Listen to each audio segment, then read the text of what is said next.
अस्सलाम वालेकुम नाजरीन, मैं हूं ज़ैन सिद्दीकी। आप देख रहे हैं रंगे नौ चैनल। नाजरीन, आज का नौजवान आईटी के शोबे में इनकलाब बर्पा करने के लिए तैयार है, लेकिन उसके पास प्लेटफॉर्म मौजूद नहीं है। लेकिन अलखिदमत कराची ने 2022 में बनो काबिल के नाम से एक अजीमुशान, मैं कहूँगा कि प्रोग्राम का आगाज़ किया है, और इससे बहुत से नौजवान जो है माशाल्लाह बहुत आगे बढ़ चुके हैं। और नौजवान जो है जो ये आईटी कोर्सेज़ कर रहे हैं वो इनकलाब बर्पा करने के लिए तैयार हैं। इस वक्त सूरत हाल ये है कि 1.0 बनो काबिल से बहुत सारे नौजवान निकले हैं जो माशाल्लाह अपनी फील्ड में महारत हासिल करके कोर्सेज सीख कर जो है वो जॉब कर रहे हैं। एक ऐसा ही कामयाब नौजवान इस वक्त मेरे साथ मौजूद है। ये आप जो है मोहम्मद नबील हैं और एज आ एनिमेटर जो है माशाल्लाह जॉब पर भी लग गए हैं। ये बहुत बड़ी और सक्सेसफुल जो है इनकी स्टोरी है, इनसे हम गुफ्तगू करेंगे। आइए इनसे गुफ्तगू का आगाज़ करते हैं। लेकिन इससे कबल मैं आपसे दरख्वास्त करूँगा कि रंगे नौ को अभी सब्सक्राइब कीजिए, वीडियो को लाइक कीजिए, शेयर कीजिए, ताकि आपको हमारी ताज़ा तरीन वीडियोज़ मिलती रहें। आइए गुफ्तगू का आगाज़ करते हैं। अस्सलाम वालेकुम नबील। वालेकुम सलाम। खैरियत से हैं आप? जी शुक्र, ठीक अल्लाह ठाक पाक हैं? शुक्र। अच्छा नबील, हमारे नाजरीन को अपना जर्नी बताएं, आपने किस तरह से बनो काबिल का जर्नी स्टार्ट किया और अब क्या कर रहे हैं आप, वो भी हम आपसे पूछेंगे। मेरी जो जर्नी है वो कराची के तकरीबन 90% नौजवानों जैसी है। 2015 में मैट्रिक के बाद हर नौजवान की कोशिश होती है कि उसको गवर्नमेंट जॉब मिले। मेरी भी इसी तरीके से कोशिश थी कि मैट्रिक के बाद मुझे गवर्नमेंट जॉब मिले। बिल्कुल। लेकिन नहीं, लक ने साथ नहीं दिया, कुछ सिफारिश नहीं थी। तो इस मामले में बिल्कुल हट जाने के बाद मैंने इंटरमीडिएट किया, इंटरव्यू दिया। तो मेरी पहली क्लास जब हुई अंजुमन कॉम्प्लेक्स में सखी हसन नाज़माबाद में, तो हमारे सर सैयद अयाज़ मुस्तफ़ा ने हमें ग्राफिक डिज़ाइनिंग के हवाले से हमें तरबियत की और बेहतरीन हमारी तरबियत की। और उसका नतीजा है कि आज ना सिर्फ मेरी जॉब है, और जहाँ मैं मायूसियों में गिरा हुआ था उसमें इन्होंने बहुत एक अच्छा इक़दाम उठाया नौजवानों के लिए कि हम लोग बेहतरीन रास्ते में अब क्या आगे इस हवाले से, क्योंकि आगे जो दुनिया जा रही है वो है ही आईटी के हवाले से, आईटी से रिलेटेड है। और हम माशाल्लाह अब जिस तरह के सब कोर्स कर रहे हैं और आगे इस वर्ल्ड में जा रहे हैं, तो हमें लगता है कि हाफिज़ नईमुर रहमान साहब का एकदम काबिल तारीफ़। अच्छा ये बताइए, माशाल्लाह आप ने बताया कि ये प्रोग्राम रोशनी और उम्मीद का जो है नौजवानों के लिए पैगाम लेकर आई है। ये बताएं कि ये कोर्स करने के बाद जब आपने ये पास किया तो आपको कितनी खुशी फील हुई, और उसके बाद आपने आगे सफ़र कैसे किया? मुझे खुशी इस बात की हुई कि मैं उन स्टूडेंट्स में था जिन्होंने कोर्स कंप्लीट किया। कई स्टूडेंट्स हमारे साथ ऐसे भी थे जो अपने फ्यूचर से सीरियस नहीं थे और आने के बाद वो छोड़ के चले गए, जिसका मुझे बहुत अफसोस होता है कि आपको अगर आप नहीं करना चाहते तो आपने अपने किसी दूसरे भाई की सीट क्यों खाई, आप उनको मौका देते अगर आपने ख़ुद नहीं करना था। मैं आगे आने वाले भी स्टूडेंट से भी यही उम्मीद करता हूँ कि अगर आप आते हैं इस कोर्स में तो कोर्स कंप्लीट करें। आप किसी के हिस्से की सीट पे आकर उसको छोड़ के चले जाएं, ये करना सही नहीं है। जहाँ तक बात है मेरी, तो जब मैंने कोर्स कंप्लीट किया था तो हमारे सर सैयद अयाज़ मुस्तफ़ा साहब ने ख़ुद हमें बताया था कि यहाँ पर एक मशहूर अदारे में आपके लिए जॉब की ऑफ़र है, अगर आप करना चाहते हैं। मैं वहाँ गया, इंटरव्यू दिया, उन्होंने मुझे हायर किया और आज मैं। वाह ज़बरदस्त। अच्छा ये बताएं हमारे नाजरीन को, एक कोर्स करने के बाद आप किस पोस्ट पे, अपनी ज़बानी आप बताएं, मैंने तो बता दिया था, तो क्या काम कर रहे हैं और क्या आमदनी उससे आपको हासिल हो रही है?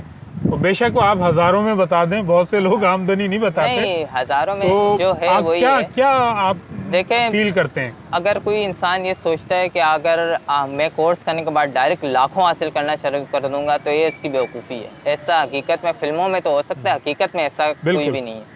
अगर आप समझते हैं कि आप कोर्स कर रहे हैं और आपने कोर्स अपने अच्छे तरीके से सीखा है, तो आपकी जब कोर्स कंप्लीट करने के बाद लगा, मैं एज ए इंटर्नी लगा था जॉब में, और इंटर्नशिप मेरी कंप्लीट होने के बाद अब मैं एनिमेटर के तौर पर हूँ और जूनियर एनिमेटर हूँ।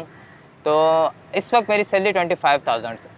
तो स्टार्टिंग में आपको इंटर्नशिप में इतनी मिलेगी, लेकिन आहिस्ते आहिस्ते जब आप इस फील्ड में आगे जाते जाएंगे तो उम्मीद रखें और उम्मीद का दामन कायम रखें कि आपको इससे भी ज़्यादा आपको सहूलत मिलेंगी, आप इससे भी ज़्यादा आप पे।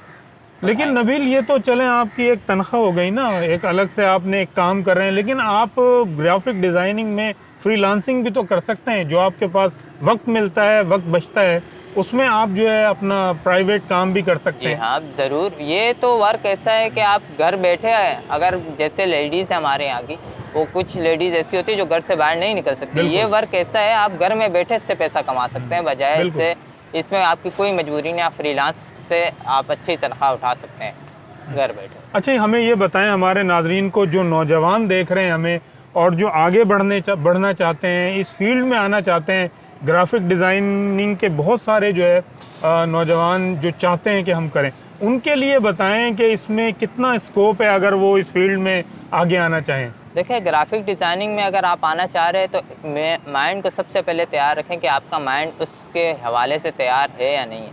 अगर आप सिर्फ तफरीह के लिए आ रहे हैं कि मैं ग्राफिक डिज़ाइनिंग सीख लूँगा, तो आप कभी नहीं सीख सकते। इसके लिए आपका माइंड होना चाहिए डिज़ाइनर वाला। अगर आप सोच रहे हैं, आप में शौक़ है, तो आपको कोई भी नहीं रोक सकता। आप ये कोर्स कंप्लीट कर लें, आपको इंशाल्लाह आपका आगे आने रास्ते आपके लिए खुल जाएंगे। लेकिन अगर नहीं है, आपका शौक़ नहीं है, तो फिर आप कुछ नहीं सीख सकते। बहुत सारे नौजवान नाजरीन ऐसा भी करते हैं कि वो दाखिला तो शौक में ले लेते हैं, लेकिन फिर उन क्लासेस को अटेंड नहीं करते, उससे नुकसान उन्हीं का और महज जो है वो अपना पैसा भी बर्बाद करते हैं। चूँकि ये कोर्सेज़ तो बिल्कुल फ्री थे, लेकिन ज़ाहिर है आमद व रफ्त के लिए किसी सेंटर में अगर जाते हैं तो वहाँ ट्रांसपोर्ट का भी खर्चा होता है। अच्छा नबील, ये बताएं हमें कि ये तो बात हो गई आपने किस तरह सफ़र किया और किस तरह से आप आगे बढ़े। अब मुझे ये बताएं कि आप के वालिद क्या करते हैं?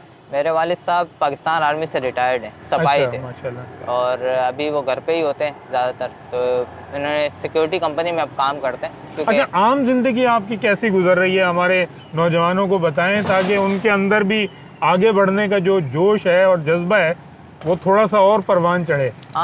मेरी ज़िंदगी बिल्कुल इस वक्त, मैं इससे पहले बिल्कुल मैं समझता हूँ कि होता है फारिग दिमाग जो होता है ना, शैतान का घर होता है। बिल्कुल। तो फारिग बैठ के मेरे को जंग लग रहा था घर बैठे। अब जाहिर सी बात है, और नौजवान एक जो कमा सकता है, वो नौजवान अगर घर बैठा हो तो उसके लिए बड़ा शर्म के मुकाम है, और ऊपर से ख़ानदान वालों के ताने अलग हैं। तो ये सबसे अच्छी बात होती है कि आप किधर मसरूफ़ हो जाए। मैं यहाँ से कोर्स करने के बाद जब मैं यहाँ पर जॉब लगी है मेरी, तो अब माशाल्लाह अल्लाह पाक का शुक्र है कि हफ्ता इतवार मेरी छुट्टी भी है।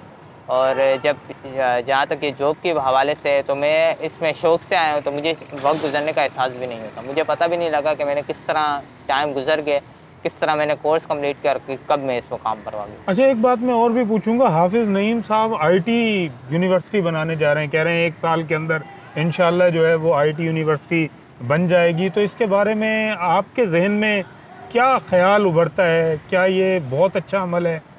देखिए, कोई इनकलाब बर्पा होने जा रहा है? मैं समझता हूँ कि ये काम हाफिज़ नईमुर रहमान साहब के करने के नहीं थे, ये काम किसी गवर्नमेंट के करने के थे। किसी गवर्नमेंट करती, लेकिन कहते हैं ना कि कभी ना कभी कोई ना कोई तो उठता है उनमें से। तो हाफिज़ नईमुर रहमान साहब की मिसाल ऐसी है कि वो हमारे नौजवानों के लिए उठे। हालांकि अभी एक वज़ीर, मौजूदा वज़ीर तो नहीं, खैर साबका वज़ीर है, जिन्होंने टेस्ट भी लिए और बोला कि भाई हम IT में तबाही लाने वाले हैं, और टेस्ट देने का, और पता नहीं कितने नौजवानों ने टेस्ट दिए और उसके बाद कोई जवाब नहीं आया। तो मैं समझता हूँ कि अगर हाफिज़ नईमुर रहमान साहब IT की यूनिवर्सिटी का इफ्तिताह करते हैं तो ये बहुत बड़ी कामयाबी है, और उन नौजवानों के लिए जो बेरोज़गारी में बैठे हुए हैं उनके लिए बहुत बड़ी कामयाबी है कि भाई वो लोग यहाँ से कोर्स करते हैं और अच्छे रोज़गार भी हासिल कर सकते हैं, माशरे में अपना बेहतर मुकाम हासिल कर सकते हैं। तो अच्छा इक़दाम है। हाँ, नहीं माशाल्लाह बहुत ज़बरदस्त काम कर रहे हैं हाफिज़ नईमुर रहमान साहब। पूरे कराची की उम्मीद है उनसे कि वो इसी तरह काम करते रहेंगे। असल काम जो है वो करने का है गवर्नमेंट का, और गवर्नमेंट को इस हवाले से इनिशिएटिव लेना चाहिए और नौजवानों के लिए जो है मौक़े जो है फ़राहम करने चाहिए, जो कि इस वक्त मौजूद नहीं है। अच्छा, क्या मसरूफियात हैं आपकी? कोई खेल कूद, कोई तफरीह, कोई होता है नौजवानों के अंदर कुछ?